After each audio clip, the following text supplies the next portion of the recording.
Attention aux squales, ils sont bel et bien là et pourtant certains surfeurs jouent avec leur vie. Avec le retour de la houle australe, ils sont de plus en plus nombreux à se mettre à l'eau, parfois sans dispositif Vigirequin. Vous l'avez peut-être constaté, les températures ont baissé. On entre dans l'hiver austral, une période propice à la présence des requins aux abords de nos côtes.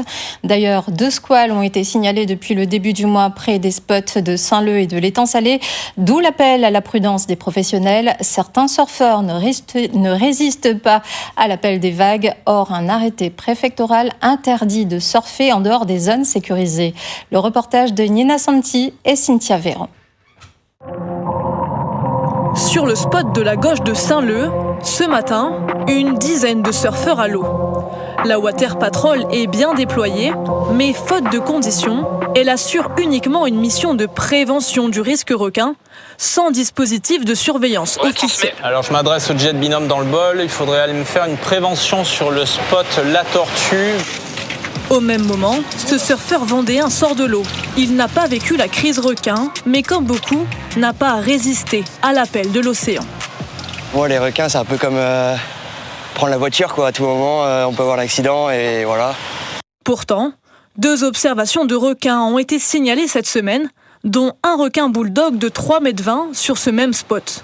Les professionnels appellent donc à la plus grande prudence. Il faut essayer de surfer dans les moments où on est ouvert. Donc on va ouvrir de plus en plus de zones et de plages et de spots de surf. Ça fait maintenant 6 ans qu'on n'a pas eu une seule interaction avec les requins. Donc ça montre bien qu'il y a une éducation. Oui, il y a du monde à l'eau, bien sûr. Le surf a re-explosé, les activités nautiques aussi, et tant mieux. Mais en même temps, il ne faut pas baisser sa vigilance là-dessus.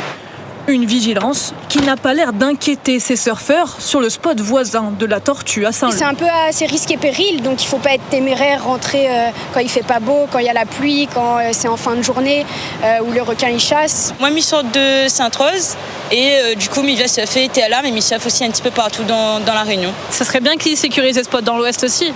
Et dans le sud. Moi, ce qui veut, c'est qu'ils sécurisent les spots dans le sud et dans l'est, parce qu'on n'en parle pas assez, mais on a aussi des vagues là-bas. Et au moins, nous sera un petit peu moins sur les spots, parce que là, les spots commencent à être blindés. Pour l'heure, l'association Ressac, en charge de la sécurisation des spots de Saint-Leu et de l'Étang Salé, mène une phase de test à 3 bassins et reste dans l'attente d'un local pour se déployer dans l'ouest.